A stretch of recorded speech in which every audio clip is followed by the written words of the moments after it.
Finally cutie का stand तैयार हो चुका है। And for those who are basically curious, ये पक्षी एसी में रहते हैं। इन्हें स्टिमुलेशन चाहिए होती है बहुत ज़्यादा, वरना ये खूंखार हो जाते हैं। जैसे काले वाला है तो इसे स्टिमुलेशन नहीं मिलती।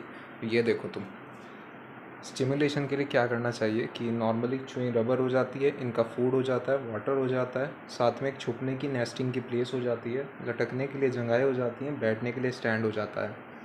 हालांकि मैंने यूट्यूब बनाना अब छोड़ दिया है, क्योंकि मैंने एक बार में बहुत ट्राई किया और कोई फ़ायदा नहीं हुआ।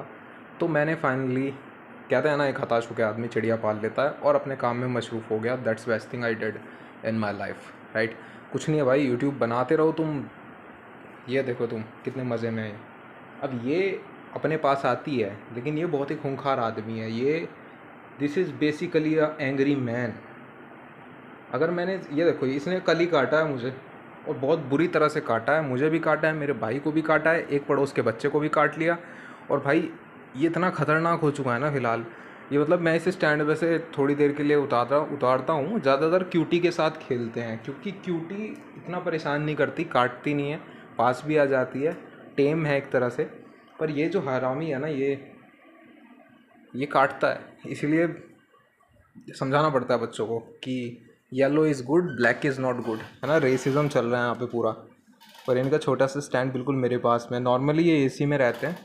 और अगर विंग्स की बात करूँ तो जो तोते होते हैं, पैरट्स होते हैं, उनके जो पीछे के विंग काटते हैं, सामने के 3 विंग नहीं काटते, ठीक है। ब्लड विंग होते हैं ऊपर। कभी दोबारा विंग कटिंग, पहले मैंने एलेक्स के साथ विंग कटिंग नहीं किया था, क्योंकि एलेक्स बेसिकली यहीं की ट्रॉपिकल बर्ड थी। तो अगर वो उड़ भी जाती तो वो यहाँ सर्वाइव कर सकती थी। बट इनके विंग्स काटने पड़ते हैं, क्योंकि ये सर्वाइव नहीं कर सकते। और आपको भी ये चीज़ ध्यान रखनी चाहिए कि अगर आपको नहीं पालनी कोकुटेल और आपको उसे आज़ाद करना है, तो फ्लाइट पकड़िए, ऑस्ट्रेलिया जाइए और वहाँ जाके इन्हें आज़ाद कीजिए। यहाँ पर क्या होगा, यहाँ पर ये मर जाएंगे, बाहर शिकार हो जाएंगे, खाना नहीं ढूंढ पाएंगे। ये इन आलसियों को मैं तुम बताऊँ, फल से बीज निकालना भी नहीं आता, वो भी इन्हें निकाल के देने पड़ते हैं। और इनकी फीड होती है जो यहाँ इस देश में नहीं मिलती, समझे, लॉकली अवेलेबल नहीं होती है। इसीलिए इन पक्षियों को ऐसे नहीं छोड़ना चाहिए। दूसरी बात, ज़बरदस्ती नहीं करनी चाहिए कि ज़बरदस्ती पकड़ रहे हो टेम करने के चक्कर में। नहीं, वो खुद ट्रस्ट गेन हो जाएगा, खुद धीरे धीरे तुम्हारे पास आएंगे। तो उतना ध्यान रखो, और इस तरह का ना स्टैंड वैंड या तो मेंटल स्टिमुलेशन बनाने की कोशिश करते रहो इनके लिए। बस इतना ही है भाई इनके साथ, और कुछ नहीं है। डाइट वाइट का इनकी ध्यान रखना पड़ता है, और ये खुद खेलते रहते हैं, मशरूफ़ रहते हैं, शोर भी नहीं मचाते ज़्यादा। बस दैट्स इट।